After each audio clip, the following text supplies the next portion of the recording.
Hello, and welcome to my second in the series of The Conversation With.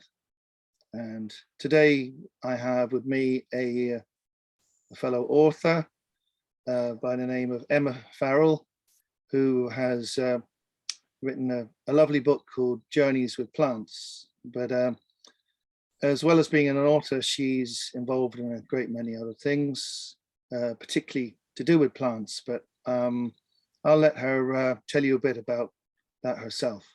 So welcome, Emma. Lovely to have you. Oh, hi, Luke. Thanks for inviting me. Really, really kind of you. So my book is Journeys with Plant Spirits. So it's all about working with the metaphysical plant and not just the physical plant. So yeah, it's a very interesting journey, and the whole book takes you on this journey deep into the inner realms of nature, which is a kind of a reflection and an intro really to my work. So I've been working with the spirits of plants and trees for many years, and working with them in a co-creative way, in a sacred way, and in an honoring way, so that we can kind of bridge that gap between humans and nature and learn how to work with them in a much more conscious way. Yeah, that's very interesting. Well, as you know, I've been to some of your events in the past, so I've met one of your teachers who was really interesting too, and it's actually these ideas have tipped into my own work a bit as well. So I mean, my book on gardening is very much practical, but it does explore the spiritual side and the fact that they are sentient beings and that they can communicate with each other, and even with us, in a sort of more of an abstract way, I suppose. It's not, you can't sit and have a conversation with them in the normal sense, but although some people do. Prince Charles is supposedly talks to his plants, but seemingly that actually is beneficial to them anyway, because as you talk to them, you're breathing carbon dioxide all over them, which they like, and they can. I'm trying to think of the name of an author, Michael. I forget his name. Anyway, you talked a lot about how plants can they can sense our presence. They if you're standing next to them, they actually are aware that there's somebody there. Which may sound silly, but it is true. Well, I think Cleve Baxter created that experiment in the 60s. I think he worked for the CIA or something, and he worked with polygraphs. And he was bored one day and decided to hook up his office plant to the polygraph and to measure the bioresonance of the plant to see what happened when somebody came in the room and cut off a leaf. And he found that actually the plant recognized the perpetrator of the injury to its leaf the next time that person came in the room. And so before the person even entered, the polygraph, it was showing that the plant had recognized and was showing a kind of a stress response. And so that was back in the 60s. And stuff like that has been kind of progressed on. And, there's Damina University does music with plants, and they've really looked at how plants respond to music, and looked at the different kind of the bioresonance frequencies throughout the day, and when plants go to sleep and when they kind of are more active. And so they've created a machine where you can translate the bio kind of pulses, the energetic pulses of plants into the harmonic scale, and then listen to the music. And they have concerts with these plants, because after a few months, the plants will actually respond to music, and so they can kind of like train them if they want to. Not all plants are as responsive as others. And then they've evolved that into dreaming with the plants, and so on a more kind of like experimental level and scientific level, it's really verifiable that plants have a consciousness. They have responses to their environment. They communicate with each other through chemicals, through the mycorrhizal network, etc.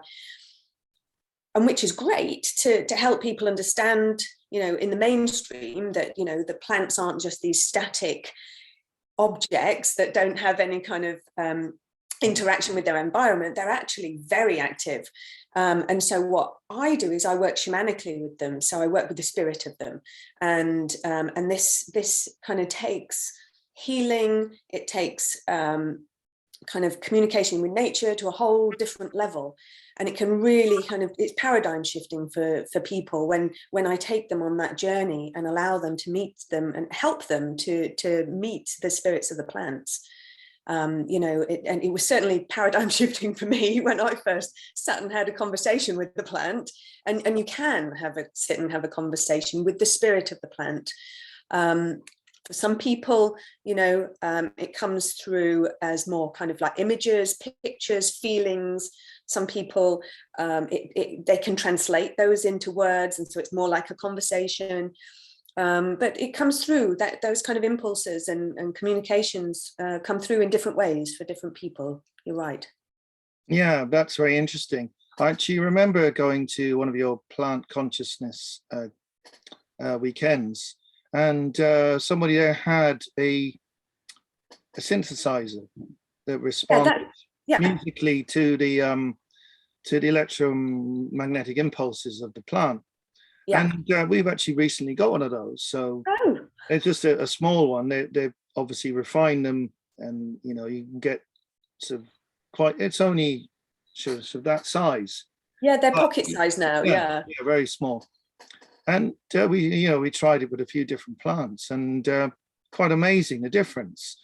And then you know, they're all totally unique, aren't they? And then just as to see what would happen. There was I think it was an African violet that hadn't been watered for quite some time, very dry. So I gave it some water with a tiny bit of baby bio in, and there was a delayed reaction, but it really sort of started like it was singing once we gave it the water, because it was obviously, I mean, they're very resistant to drought, but obviously it'd been sitting there waiting for some rain to come, and finally the water arrived with a bit of nutrients. So you could see its reaction, that it was on the flip side of that, I found that, like, begonias, for example, love singing, love the machine, and once they recognize that they can hear, they've got a voice kind of thing, then they sing a lot. But I tried it on a bonsai tree.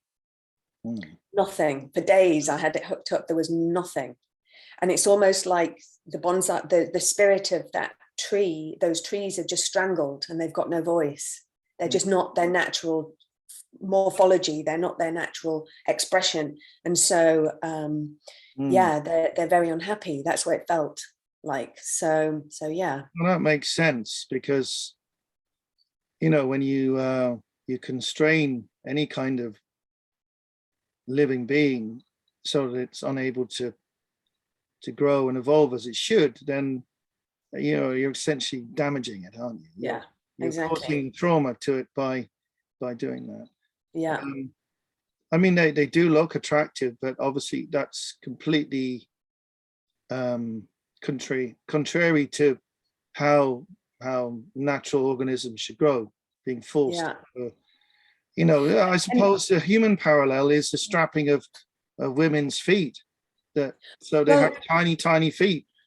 Well, that's where bonsai come from. It was the women, the women who were confined, the geishas who were confined, that wanted to bring the outdoors indoors, and so they created the bonsai culture. So that kind of tradition of working with the trees in that way comes from suppression, comes from women who are suppressed and hidden away, and you know, not allowed outside, etc., not allowed in the sun. And so it doesn't have a very good kind of you know, a very poor sort of a pedigree as a sort of way of behaving. But then it makes sense, because transference is one of the things that happens so often in human society, where somebody that's traumatized transfers their trauma to somebody else or something else.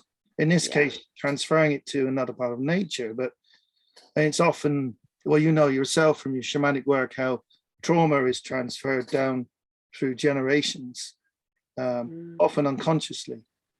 And I wonder, maybe the whole bonsai thing may have been somewhat unconscious. Probably, yeah. And that these poor trees are constrained and have a horrible, unhappy existence, but probably the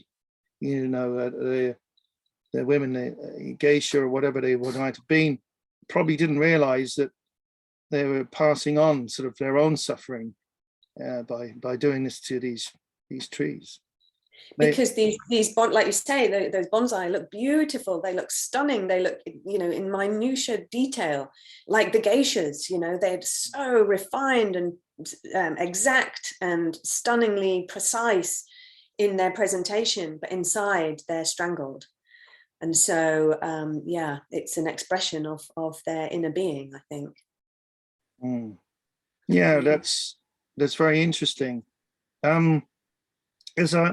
Personally, I've got an interest in Druidism, as you know, but I'm also very interested in Eastern culture, particularly Taoism and Zen Buddhism, which is from China and from Japan, respectively.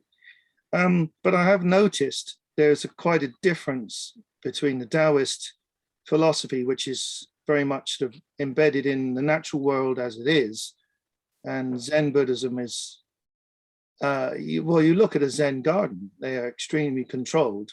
They're very, very linear, very minimalist. And although it's within nature and part of nature, it's incredibly constrained in comparison to the wilderness. Exactly, it's much more ascetic. And so, and for me, there's not enough wildness in there. We have to look at nature. The patterns in nature are where we find our truth. That's what Druidism is based on, and Taoism. It's like looking at the patterns, the kind of the cycles in nature that we base ourselves on, that we base our inner wisdom on. And a kind of a stark linear garden or gravel area with a few circles on is not what I kind of resonate with. I resonate with the original wild wood, with the deep forest, with the wild flowers and and the beautiful native plants and trees that we've got in our on our islands, that we're blessed to have, and all the folklore and the magic that comes with that. That's more interesting, because I think we're here to enjoy the abundance of nature. We're here to enjoy the beauty that Mother Nature offers. That's why we've got all of our senses, so that we can do that. Not to overindulge like we've been doing, but in different ways through kind of the lack of through trauma or a feeling of lack in some way. But nature's there to be explored. And we all know how great we feel when we go to a waterfall or we go to the beach, and it's always on people's kind of bucket lists to go to these kind of like places of outstanding natural beauty. Because you just feel amazing, and you feel like you've been somewhere and you're part of something, and you're connected to something greater than yourself. And if you deaden that, if you flatten it and you make it really kind of two-dimensional, you're just kind of missing out on so much. And I think the last few years, I think it's really highlighted to people how much we need nature, how it's probably the last bastion of truth that we've got. And so, we need to kind of like connect on a deeper level. And it's been my mission for years, actually. And it's just kind of like highlighted that even more the last couple of years. Yeah, I totally agree with what you're saying. And I was just thinking there how things have moved, because I would have an appreciation for, say, a Zen garden, but I would be of the mind that if you had an acre of land, if you had one that was 10 meters by 10 meters, that would be more than big enough. That would be plenty. And really the rest of it should be wild, because obviously we started out on a planet which was completely wild. We were wild. and we've evolved, we've become civilized. And as we've got more civilized, we've controlled and manipulated the environment around us. We've made this world where, you know, hundreds of years ago, there was still a large amount of wilderness. You know, in medieval times, you still had huge wildernesses, and people, you know, the folklore, the fear of the woods and the darkness and all that. And these were dangerous places where you could be attacked by, you know, an elk or a bear or a wolf or a wild boar or anything. And when we've eliminated them all, you know, there's so few places left where it's actually dangerous anymore, because we've just shaped the whole planet to fit our needs. And it's like we've taken the Zen garden idea and imposed it on the entire planet. Instead of having a small corner that is controlled and, you know, comfortable for us, we've tried to do that to the whole of the ecosystem, really. And that's why we're so in a mess now, I suppose. Yeah, I mean, if you try and find the wild places that are left, you know, in the British Isles, well, I'd say Penwith Moor in Cornwall, right down near Land's End, that's probably wild. Maybe Highlands in parts of the Highlands in Scotland, but everywhere else is managed. Even Dartmoor, it's been managed for a long time, you know, and it's manicured, you know, and we want to see manicured. You know, I love driving through villages where they've left like wildness, you know, and some people are like, oh, it's really unkempt in this village. No, it's just wild, and it's as it should be. It's just not trimmed within an inch of its life, you know. And when you leave wild places, when you leave grass to just grow, it's amazing what plants come up, you know, what that haven't seen the light of day for years, probably because they've just been trimmed back all the time. But if you leave, and there's a real big movement actually to leave the verges, you know, along roadsides wild, so that the plants can come back. Yeah, in Kerry they're doing that too. You drive off to the towns and all the, you know, the sides of the roads, they've been left, and as you say, all kinds of plants are coming up. It's not just this horrible manicured grass. And that's really encouraging. Yeah. And the same situation you mentioned about those two places. I mean, I worked in the Killarney National Park for a while, and it's sort of semi-wild. It's managed to an extent. The biggest problem is there's far too many rhododendron which come from Asia, and the wild rhododendrons just multiply. But the management strategy is completely insane. So it's not really working. And then, you know, it's an unfortunate situation because it's not wild, really. It's sort of semi-wild, and you've got invasive plants now. And it's, you know, that situation was created a couple of hundred years ago. Colonialism introduced the rhododendron and the Japanese knotweed to part of the world, and a few other plants too. So, you know, what is the answer? I mean, I don't know if you get those problems the same in the UK, but you know, here, to get it back to being wild, you kind of really need to sort of eradicate these invasive plants first, so that then you can rewild it in the way that would have been natural, or you just accept that as it is and just go with it. Or you speak to the invasive plants and find out what they want. They're there for a reason, you know. So, and I know they're probably there for a kind of like, you know, from a reason, from a botanical perspective, or from a kind of a more kind of gardener's perspective, that they're unwanted.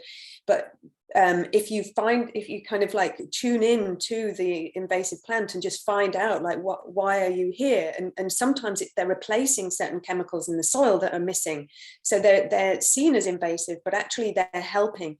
And if you can actually come to an agreement that, okay, if you can do that, you can, you know, replenish the soil and you can stay here for say a year, and then you're going to have to move on because it's, you know, you're not helping the other plants then, you know, we have to bring the balance back. So just kind of, you can actually negotiate with plants, you know, and set some boundaries. That's an interesting idea. Not something that most people would. I mean, I'm trained in horticulture. That's not something I would have ever come across in gardening.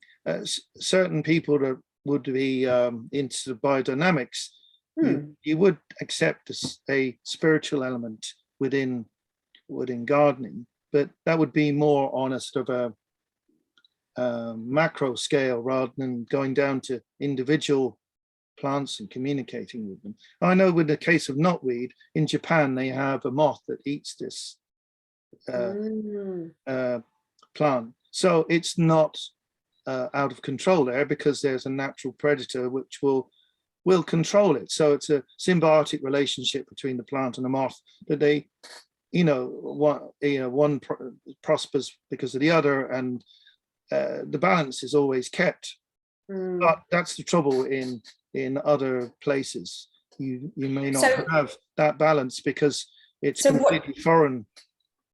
True. So but there's more than one way to skin a cat. So what else can bring it into balance? What is it in our environment that could help that plant be brought back into balance? There might be something else that we've, like the moth equivalent that we've got in this country, or something like an animal or another plant that can do the same as that moth. So yeah, I think there's always solutions, and you can work with the plants themselves to find those solutions, rather than imputing violence onto them to kind of rip them out and get rid of them. There's kind of like there's a natural flow within the ecosystem at a micro level as well. And so if it's come into your garden, then there might be a reason for that. It makes sense to have a more holistic approach, because I've noticed that's something that happens about humans. We're very compartmentalized, and we may choose to try to be more holistic, but sometimes you still have blind spots where you're holistic about say keeping your lawn natural and you don't cut it anymore, but there'd be another area, like say for instance your vegetable plot, where you're just going to massacre everything. So you're only choosing to be holistic in certain areas, but if you want to have a really holistic attitude, then I suppose you've got to embrace things on a larger scale and accept that everything is alive and everything has a right to exist. And if you accept that there's a possibility of some kind of dialogue, then I suppose it opens up a whole vista of new possibilities. Yeah, absolutely. I mean, my friend's gardener, he works with the consciousness of the plants, and he dowses through his pendulum to find out, when he's planting in her garden, where the plant wants to go. So he asks the plant, rather than imposing his human kind of perspective, the plant would look great there, or the plant needs partial shade, and so it'll be, I'm going to put it here. He asks the plant and tunes in through his pendulum. So then her garden looks stunning, because everything is happy. And it has this completely different resonance to the garden as a whole, when you've got all the plants kind of, in unison with each other within their own choice of where they are, rather than being forced into a space. So, yeah. That's very interesting. And I was talking to someone recently, and it made me think about how little we really know. The elephants and their ability to meet up. And we were talking about that, how it's actually subsonic, and they communicate through subsonic rumbles, which they can generate through the trunk or through stumping the ground or whatever. And it took decades for people to figure out how they were doing it. People thought they were telepathic, and that's how they managed to meet up on a certain day under a tree somewhere, and they'd be 200 miles apart. But it was this very, very kind of low frequency sound, which you probably know yourself, bass notes can travel for miles, and especially when it's at such a low frequency, they could hear it. But they've got these giant ears for a reason. They could hear these signals from other elephants 200 miles away. But it just made me think about, like, everything you're saying about plants. I mean, I obviously have some familiarity with this. I've from your book, and also from through your plant consciousness organization too. But for most people, this is all new information, really, outside of the people who have an interest. And the same with animals, because obviously that's just one example with elephants. But you know, we try to be scientific, we try to understand the world, but we're really still only scratching the surface, I think. Yeah, well, if you think about it, you know, we're really fixated on the physical world, you know, we're very aesthetic in that, what, you know, we don't believe something until we see it. Like, I'm just generalizing here. And so, but when it comes to animal and plant communication, we're dealing with really subtle energies. We're dealing with perhaps the unseen realm. We're dealing with another level of your senses that most people's aren't developed, or they just don't know how to access. And so, of course, it's kind of bypassed us. And I think since the Industrial Revolution, we've really had our senses dumbed down to be really fixated on the physical, materialistic world. So, but that's changing. I think there's a huge shift in consciousness taking place. You know, when I first started running plant consciousness, I think in, like, I don't know, 2014 or something, people thought I was bonkers. People didn't understand what do you mean, like plants communicating with each other. But now it's kind of like mainstream information. There's articles in The Guardian, you know, about it. You know, and there's kind of like scientists coming out with books and stuff about plant communications. So there's a massive shift and an opening of consciousness, expansion of kind of ability to accept concepts that are more holistic, more spiritual, more kind of the unseen. So I think we're getting there, and it's becoming more acceptable, I think. So I'm not classed as a loon anymore. That's great. Nice. You're not a loon, you know. I can say from having met you, and you just have looked into areas which have very poor understanding. And then there's always got to be people leading the way. Pioneers are often regarded as lunatics. You know, people thought Tesla was a lunatic, and it turned out that he wasn't. Yeah. You know, and there's examples in every sphere of not just science, but, you know, arts and metaphysics, everything, where, you know, if you're going to be the first person to step into an area, or one of the first people, you're going to be derided and lampooned and dismissed. And it's only quite often later. There was the great example of there's this, I think he's Hungarian scientist, who first came up with the idea that there were invisible germs in the air that could cause diseases, and that washing yourself was a really good idea. And he had a hospital where everyone had to wash their hands. At the time, his notions were dismissed as completely crazy. He actually ended his life in a sanitarium for the mentally ill, believing that he was crazy and that all his ideas were nonsense. And then I think it was something, maybe 20 years later, someone invented the optical microscope, and you could actually see these creatures for yourself. With that. Well, hopefully I won't end up in that place, but the beauty of this is that, to keep us humble, you know, I'm not the first. You know, our ancestors have been communicating with plants for, you know, aeons. You know, the indigenous people of the world, you know, they still live in that kind of symbiotic nature with the spirits of nature and plants and trees. So it's just that, yeah, in the kind of modern Western world, it was viewed as, it was just forgotten. And so when I was the way I get to know a plant or tree spirit is that I diet with that plant. So I'll basically take a period of time where I'll either fast and only consume that plant or tree for a period of time, and do lots of shamanic processes, meditations, creativity, dancing, whatever, just to get to see how it works within me, and how it affects my energy, my mind, my emotions, my inner vision. And and then, or I'll say take a lunar month and you know, just eat plain food, etc. And so I'll really concentrate. I'll give time and dedication to that plant or tree to get to know it, to get to know its personality and its spirit and how it works and how I can co-creatively work with it for my healing work, for example. So, but that kind of process, you know, when I first started doing it, it was like I was just remembering. It wasn't like, oh, I'd come up with it, you know, and or I'd learnt it from my teachers, because Cara Guyot, you know, in Ireland, in County Clare, she teaches plant initiations, plant dieting, and then I learnt it with Pam Montgomery. But you know, even though people say this kind of like there's not any spiritual lineages left in the British Isles, actually, I think the witches always did this. You know, it feels like the witches knew how to work with this. Mugwort certainly taught me that.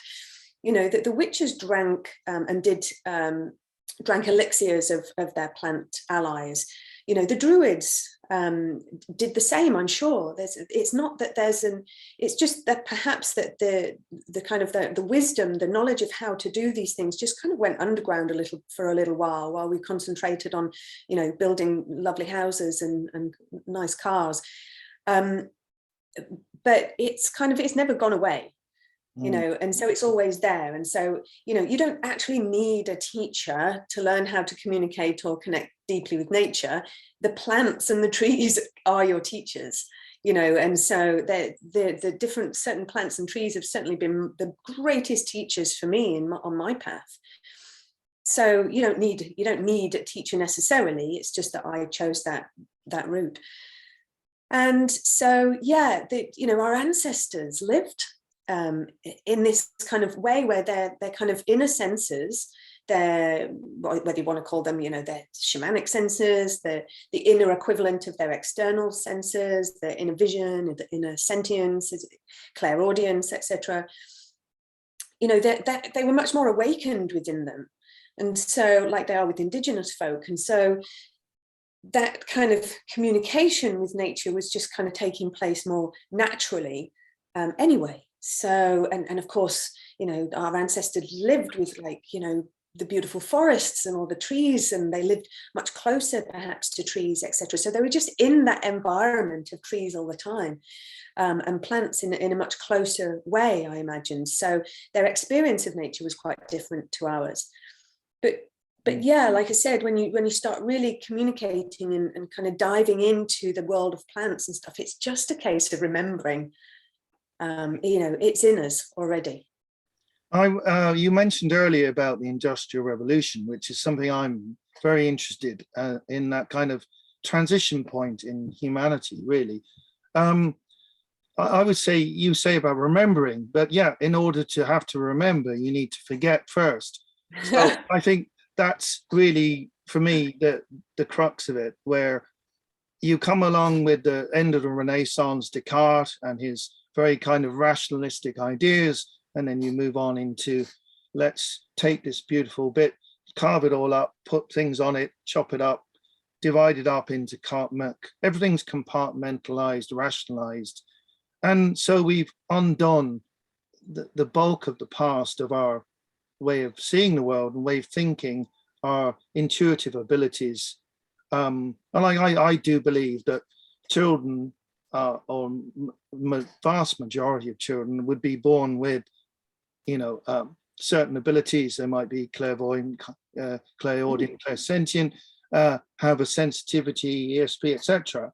But the way we live now, it's just all gone, obliterated at younger and younger ages because of the way we've chosen to interpret the world, our relationship with nature, and our like sort of complete rationalization of life.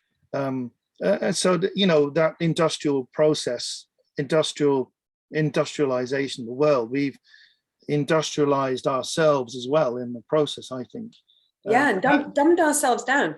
And, you know, with children, like you said, you know, children naturally lucid dream, so they naturally know that they're dreaming when they're dreaming, so they can become consciously awake in their dream. And this is kind of, it's classed as an adult, it's classed in Tibetan Buddhism, it's classed as the highest yoga tantra, to be able to do that, but kids do it naturally. But then when they say that to their parents are just like, oh, that was just a dream. And so our imaginal realm, our imagination, the creative force of us is completely dumbed down because, oh, that's just your imagination. Oh, are you daydreaming is seen as a negative thing, and so our imagination has really been misunderstood. It's been, it's such, from shamanic journeying, how important the imaginal realm is. It's where it's how we access the other world. It's how we kind of access our inner world and can explore our inner landscape. Without our imagination, what are we? Because everything begins in the mind. Everything begins on a level of frequency until we can bring it into manifestation. And so our imagination is so important. And kids just have that naturally in abundance, and they allow their imagination to kind of free flow. Whereas the older they get, it's just kind of certain things are not seen as good in society, so they get squashed. So and that's accelerated, I think. If you mentioned about the last few years, well, we now see this unfolding of an increasingly technocratic society. I read it was in the last week or so, about the new, it's not called GM food anymore, it's genetically engineered, but instead of splicing in, say, a tomato with some cat genes, you're then just messing with the tomato genes to make a better tomato. Right. So this will be the new thing that, guess what, Bill Gates is heavily invested in this, and various other important people in the world. And it just seems to me that these technocrats are continuing down that rationalist, industrialist road more and more and more. In fact, they're just doubling down on it even harder. Mm-hmm. While I feel that probably most ordinary people, even if they don't have a very spiritual perspective, can sort of intuitively feel that this is not the right way for humanity to be heading. What would you feel about that? Well, patenting plants and patenting parts of plants is not really kind of, doesn't sit well with me either. And so we've got this whole problem of biopiracy, of kind of companies and drug companies going to the Amazon and finding plants, and then, getting the indigenous people to tell them what heals them and how it heals them, and then taking that plant and basically patenting it. And so there's a huge problem with biopiracy. There's a huge problem of appropriation of the West, from the West of these indigenous cultures, and it's in that way, and it's very sad, absolutely. However, while that's going on, there is still the culture and the traditions of natural healing and working naturally with the plants. And I think they've just kind of lived side by side for a long time. And even though that's really not great, you'd hope that as our kind of consciousness shift takes place and people become more aware and more kind of conscious of what's happening, then the indigenous people will fight back, kind of like bring balance to that, and they'll kind of take more, recognize where their boundaries need to be, etc. Or I don't know, I'm just kind of hypothesizing, but so yeah, it doesn't sit well with me. Actually, I was talking to Bill Gates. I think he's tried to patent Artemisia annua, which is the anti-malarial Artemisia. Beautiful plant. And I took, before I went to the Amazon, I didn't take any anti-malarials. I just took that for a few weeks. I grew my own, made tincture, and took that for a few weeks, and obviously didn't have any malaria. And so, but then he's trying to patent the anti-malarial part of the Artemisia. And so when these drug companies take extracts from the plants and they take the kind of what they think is the active compound of the plant, what they're forgetting is that that part of the plant is active within its wholeness. It's got kind of other compounds that support it, that amplify it, that kind of catalyze it. And so they're extracting it, and you know, it's within that plant and nature for a reason. When you start taking extracts, that's when you get drugs that are addictive, have side effects, etc. Because you're taking away its wholeness. You're kind of reducing it to this kind of just this part that sits in isolation, and nothing sits in isolation in nature. So you're putting in this isolated part of the plant into you as a new drug. And I think there's about 75% of allopathic medicine is extracts from, or, you know, kind of synthesized parts of plants. And they make people sick, you know. They might do one thing, but then they create all kinds of like side issues. Whereas if you just took the actual plant itself, you know, it's so much more dynamic, and you don't get the side effects generally. So yeah. You have a very similar problem with the whole green revolution that started in the 60s, and that applied to fertilizers. You get, say, some kind of poop. It won't just contain the potassium, the nitrogen and phosphorus that is common in industrial fertilizers. There'll be all kinds of trace elements as well. And like, you know, you get certain plants and you've been giving them the artificial fertilizer, they're still sick. And it turns out that, you know, a certain plant, it's got this sort of horrible veiny leaves because it's short of iron. You know, so you buy the NPK, but it doesn't have iron, there's no magnesium, there's no various other trace elements and things that would be in the natural world, would be in decaying matter, either animal or vegetable matter. It's already all there. Whereas synthesized it's the same, exactly the same as what you're saying about the plant. We've really got a lot to learn, haven't we? Yeah, and that has been pushed since the 50s as the solution, the way to produce abundance of food. And it works for a while, but eventually you end up with soil that is dead. You know, all the mitochondria and all the you know, the fungal life, everything it is just ends up wiped out, and you've got sterile, horrible soil. And it leads to all kinds of problems. And you see, I think what's one of the problems is it's a kind of deeply unspiritual solution to life's problems, that they need a much more holistic answer rather than there's no magic bullet of just do this and it'll all be fine. That, you know, it's this kind of back to this compartmentalized thinking again. And I think that's you've got this really two ways of looking at the world, which are kind of becoming more and more divergent, I think. I think most ordinary people would prefer, if you said, right, would you want to buy this expensive, possibly toxic bioengineered rubbish, or would you prefer to have the time to go out in your garden, be in nature, look at the birds and the bees, and grow some food for yourself that's healthy? I mean, I think most people would instinctively just say, yeah, I'd really love to do that, but because I have to go to work, I have to do this, I have to do blah, blah, blah, blah, or I'm, you know, don't have money or opportunity, I have to go and buy the rubbish instead of going and living a more naturalistic, healthy life. Because you know yourself, there's all kinds of benefits to being outside, to working with the plants, either as food or spiritually, but just being immersed in nature in itself is instantly enormously beneficial to your whole being on every level imaginable. Yeah, and that word, being in nature, not doing in nature. You know, quite often people are like, oh, tell me how to do this, how to communicate with nature. Just go into your garden and just be in the garden. You don't have to do anything. When you calm your mind, when in nature, so the plants and the trees are going to naturally sink you into your heart space. So if you can just be in that space, that's when your heart opens and we communicate, you know, with nature through our heart.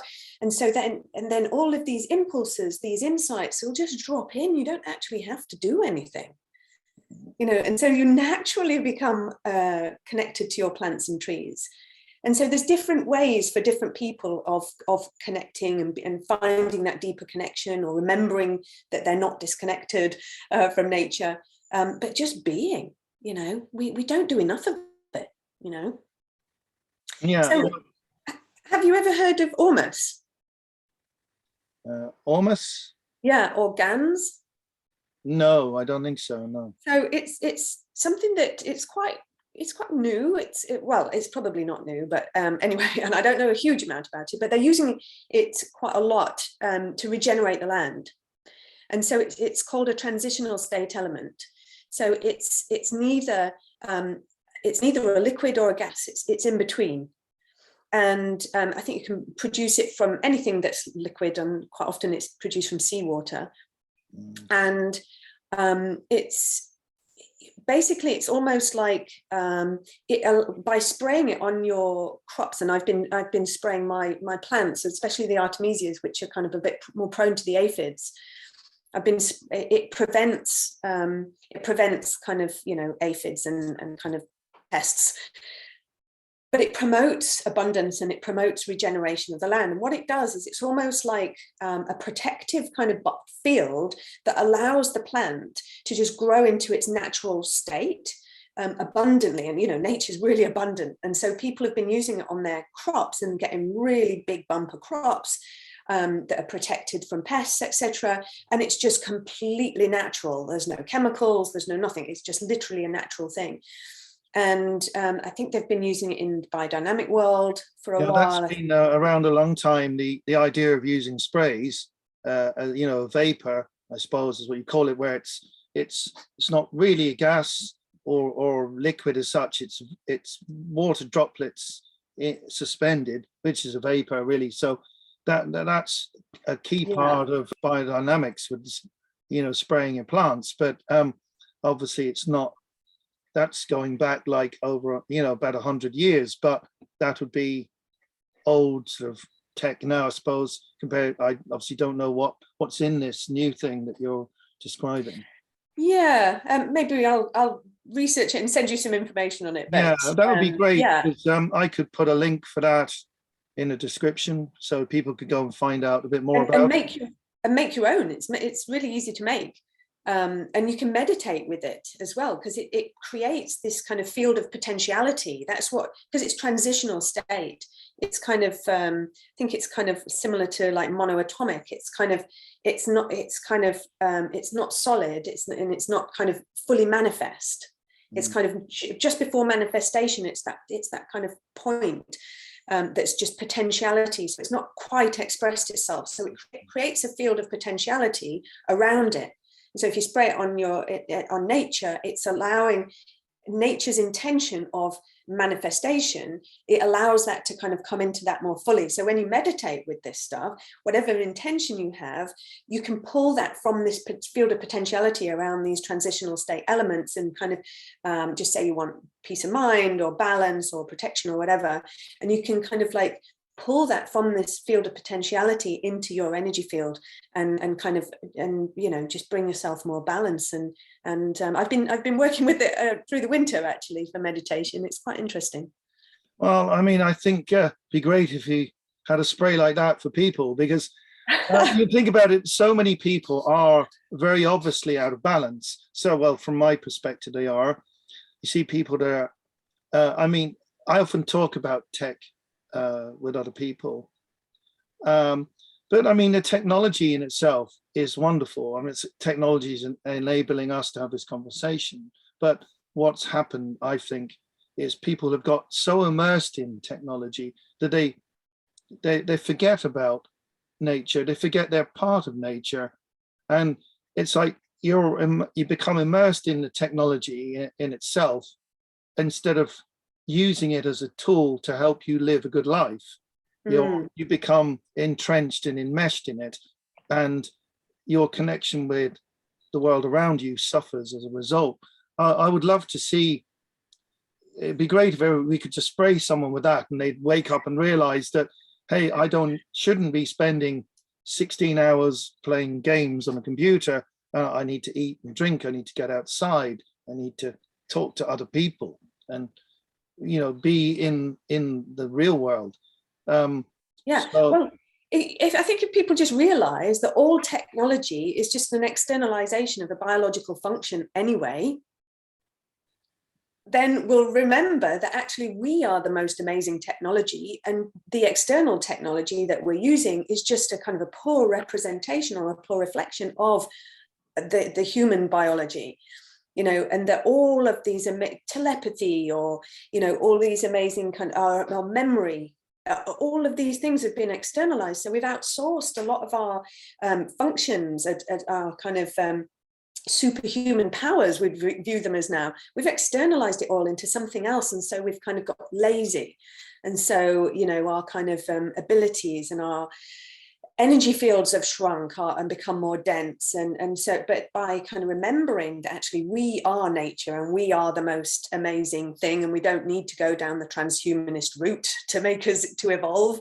Actually, we just have to remember who we are, and have to just remember that we're absolutely amazing. We're light beings. We've got these biophotons at the center of all our cells, so we are literally nuclear power centers, effectively, and we produce a huge amount of energy, not just psychic or spiritual energy, but also even heat energy as well.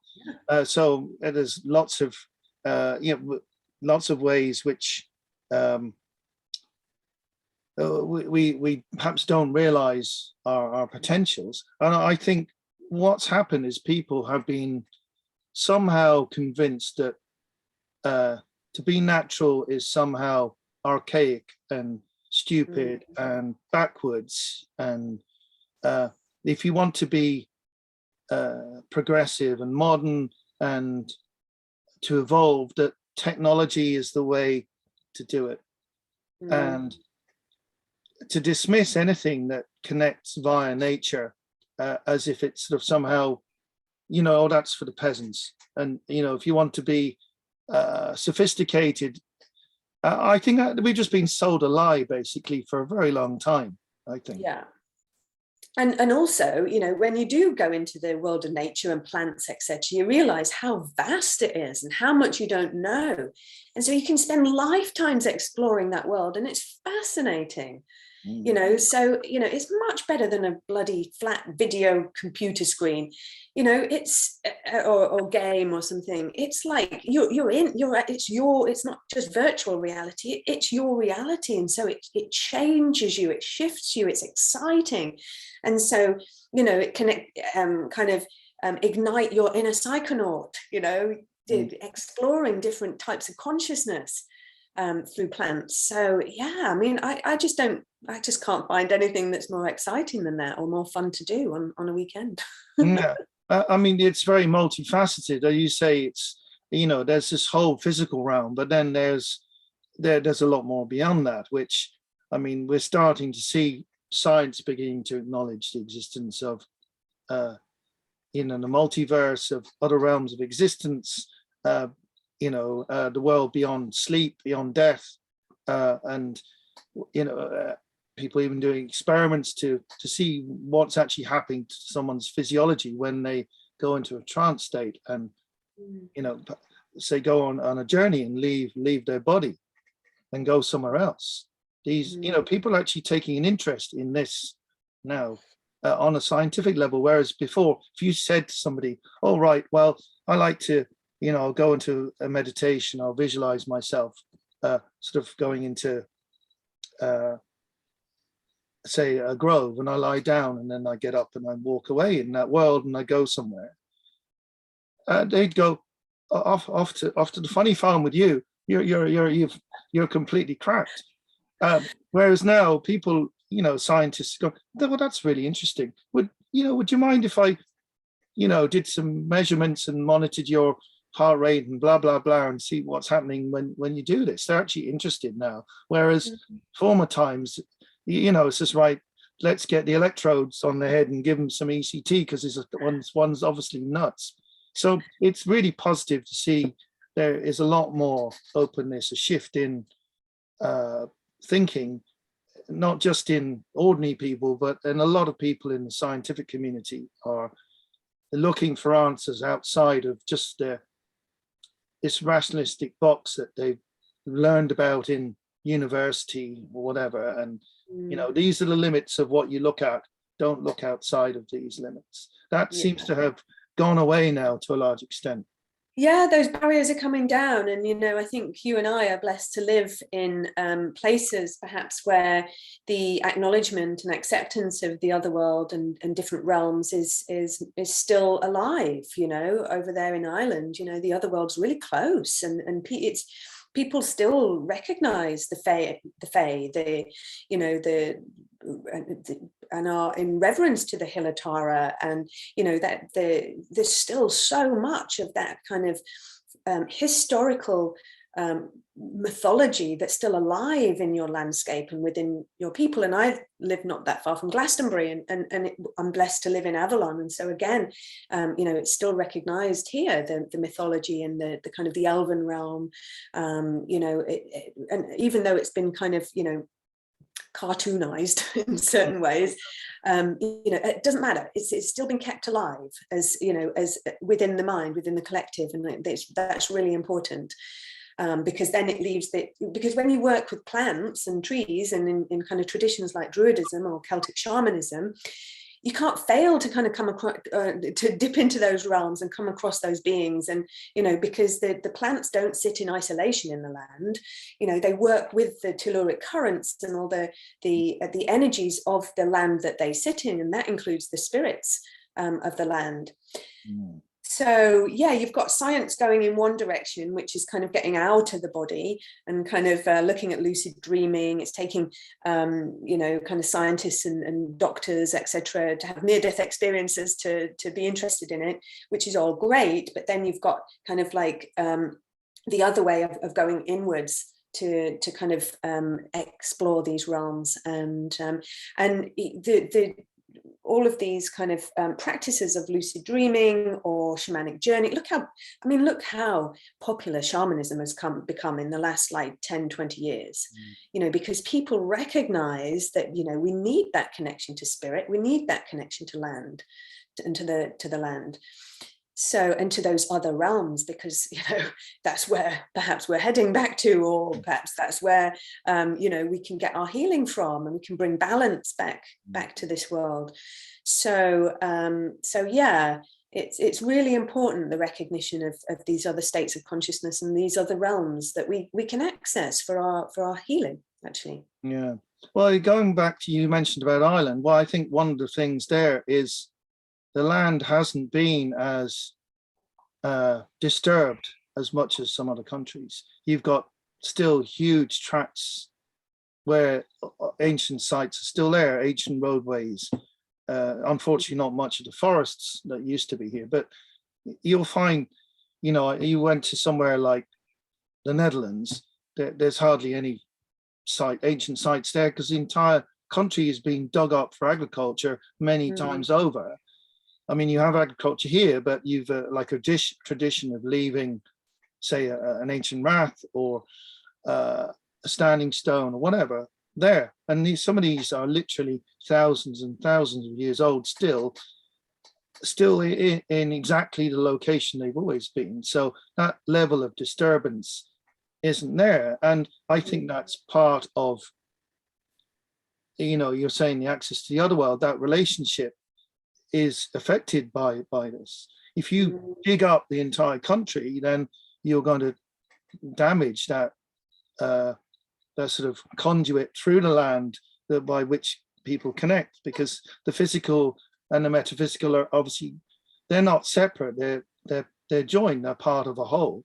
So by churning up the land, you're going to damage that ability to access spirit through the environment, I think. Yeah, because we're nature, the land, by disconnecting us from the land, you disconnect yourself from your dynamic psyche.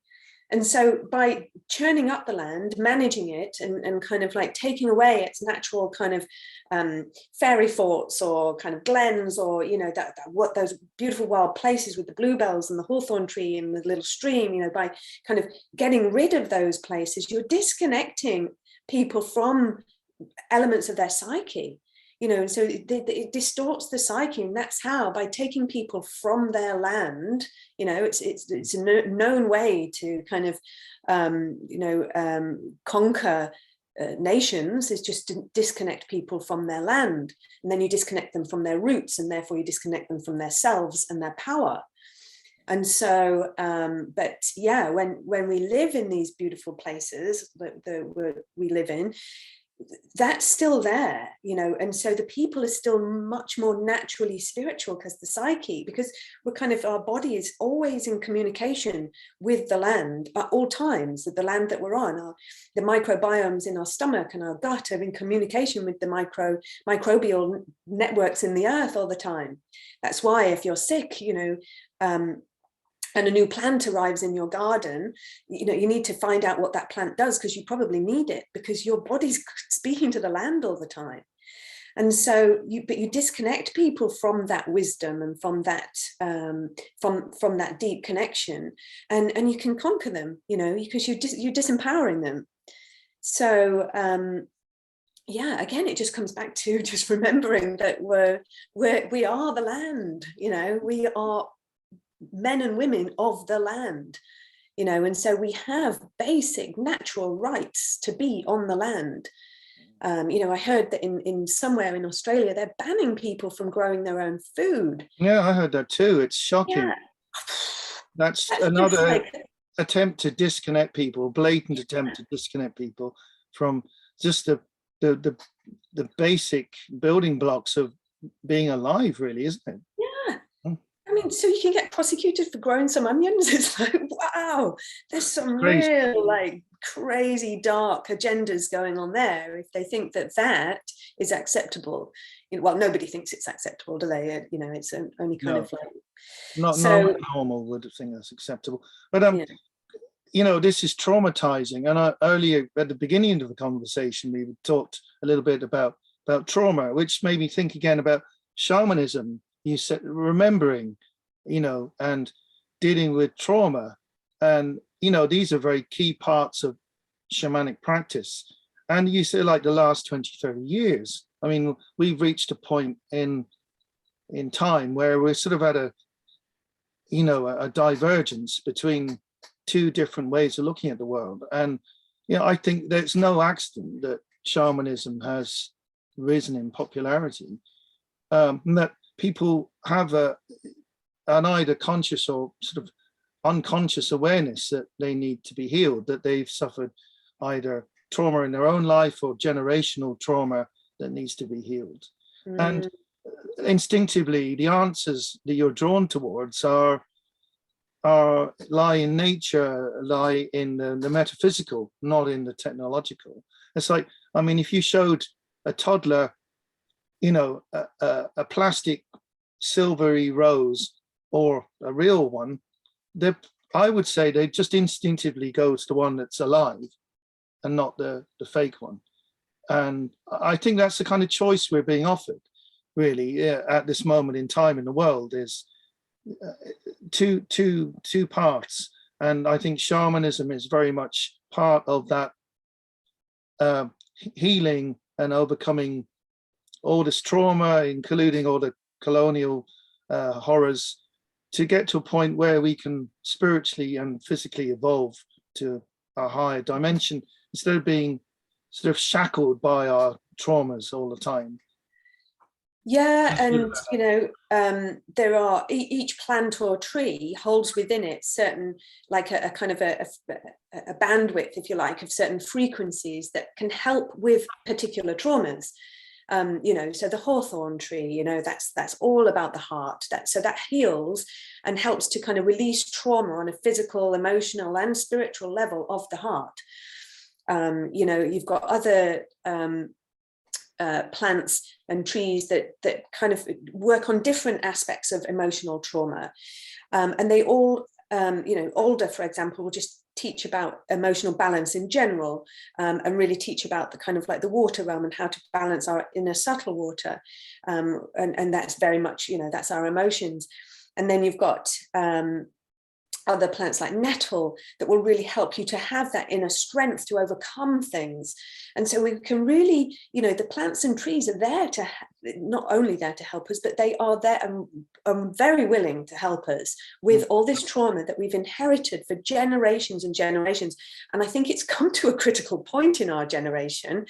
You know, I think I view our generation as a bit of a bridge generation, in that we're kind of open-minded. You know, we were born before the internet, and so before all this technology came in, so we can kind of connect back to those innocent days much more easily, but we're very open-minded as well. And so we're open to kind of like different healing techniques, recognizing that we don't have to carry something awful that happened to us when we were a child, don't have to carry it to our deathbeds and pass it on to our kids. We can actually heal it and transform it and release ourselves from these karmic cycles.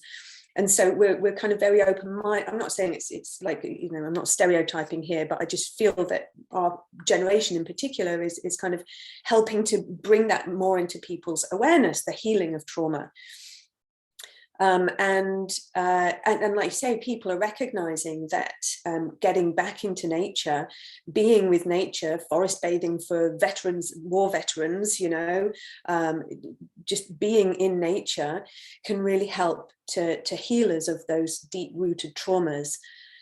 Not everything, you know, we do need to be kind of shocked and you know, bashed around the head sometimes to get rid of those kind of like deep-rooted stuff. But you know, it's a lifelong process, perhaps, if you know, and the more you release from yourself, the more you kind of free up your energy field from these kind of karmic sediment, from these blockages, from this dullness, through the more you free your mind. The more your intuition comes online, the more your clairvoyancy comes online, the more you remember who you are naturally. And so you just become happy for no reason, you know, joyous for no reason in particular, you know. And that's how we want to be, isn't it? You know, surely that's what we're all striving for. Yeah, I think our natural state isn't to be miserable or anxious or terrified. Yeah. And you know, it's very much human constructs which are being imposed on us, which put us into that space. You know, and perhaps it's a realization that we don't have to accept this. We can choose another path. And it's about time we broke out of these kind of, I suppose, they're systems that have been just dumped on the vast majority of humanity by a very small number of people who get to benefit hugely from a toxic way of life. You know, it might not be toxic for them. They're having a great time probably, but for everybody else, there's all kinds of horrible repercussions, which, as we're seeing now, was passed down generation after generation, hundreds, even thousands of years that this plays out over. But everything you're saying, I agree totally. I think it's very encouraging for the future that there seems to be more and more of an awakening to the possibilities of another way of doing things. Well, what I have actually seen on a lighter side and a plus side over the last couple of years, where it feels like we've really come to this crunch point between, or rather the opposite, where the gap between those of us who want to be organic and those of us who are not so bothered, have really kind of like humanity's almost taken a split. We've gone down different routes, and it's almost like parallel societies are kind of emerging. But what I've really experienced is that it's been great at really sorting out the wheat from the chaff, you know, like, you know, who you're actually resonating with now, who the people who are really get it, the people who are kind of clued up, the people who are on your wavelength. And so what I've seen is that people are naturally gravitating around community and around communities, and actually kind of like, even if they're smaller communities, kind of connecting with other communities. And so I'm just me, I haven't lived in this area for that long, but I'm kind of, you know, being invited into beautiful like groups and circles of people, and just kind of like, oh, and you know that person, and you know that person. And so we're all like, and so I'm building up this beautiful network of like-minded souls who have all recognized all the bullshit that's gone on over the last couple of years, and recognize the beauty of what is happening at the same time, and kind of like working with that to form like more kind of food networks or alternative therapy networks, and so that we've got this alternative health system, that we don't have to rely on the kind of the corruption of the NHS, for example, that we've got this kind of like naturopaths and iridologists and shamanic healers, and you know, all in our network. You know, so we don't have to feel that we're isolated, we don't, or kind of like out on a limb because we want to live a certain way. We're just all naturally kind of gravitating towards each other, and it's beautiful, you know. And I'm remembering how, you know, I've been isolated for a long time, kind of like for years, actually studying, working with the plants. I've been in the middle of nowhere in Wales for 7 years, and you know, and now I'm back in community, and I'm like, oh, I'm really liking this, you know, and back because I've just naturally gravitated towards some people I know, but some, you know, new people as well, and it's beautiful, you know. So there really are some positives that have come out of all this, and kind of by being in community, you can then kind of come up with like great new ways of like, okay, how are we going to live in the future then? How do we want to live? Because this time is all about creating how we want to live. You know, what do we want? The astrology is all about this, and has been for like, you know, the astrology is bonkers. If anybody's you know, been keeping an eye on it, it's like craziness, you know. But we can work with those energies and kind of pull them in to kind of like shift and transform ourselves into the future, into the earth that we want to create. And so, yeah, you know, there really is a positive to what's going on. And it's kind of like that world of like transhumanism or technocracy or whatever, or just passes by, like we just won't kind of be part of my reality. You know, okay, I might use a laptop, etc., but technology is how you use it. It's, you know, as long as it doesn't control you in any way. So yeah, and I just think it will just kind of have these like parallel societies, really.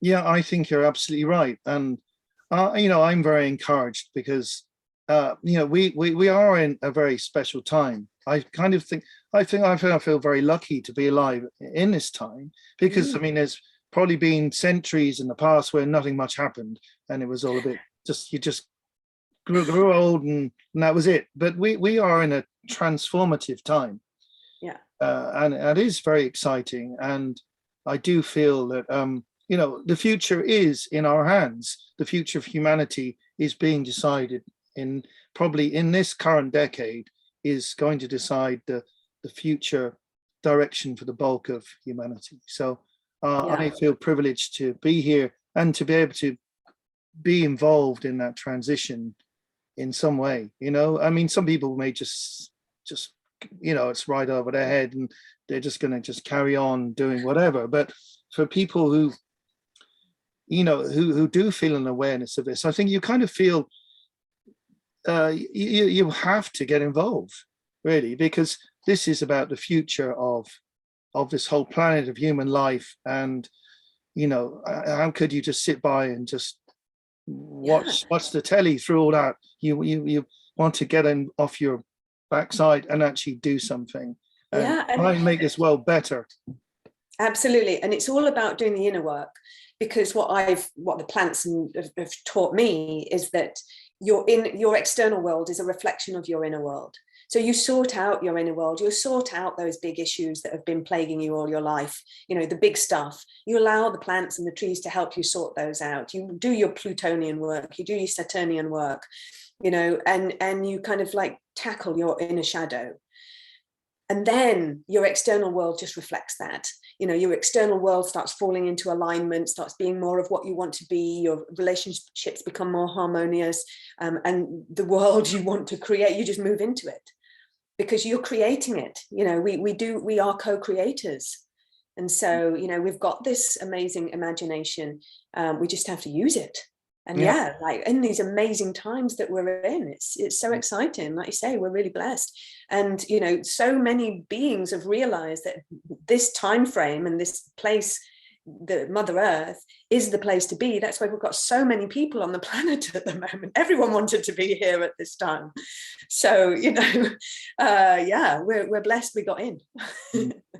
Well, on that note, which is a very positive note to leave things, I think we'll bring this to an end. It's been a real pleasure to have you. So just for people, a recap, your book, Journeying with Plant Spirits, that's, is that Bear and Company, I think, published it? Yeah, Bear and Co, yeah. And where can people get hold of your book?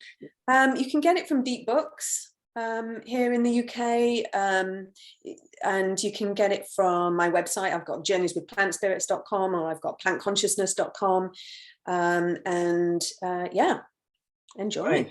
Well, it's been a real pleasure talking to you, and you know, very interesting, and also I've learned quite a few new things as well myself during the course of this. So yeah, thank you so much for coming on, and it's been a real pleasure to have a chat with you.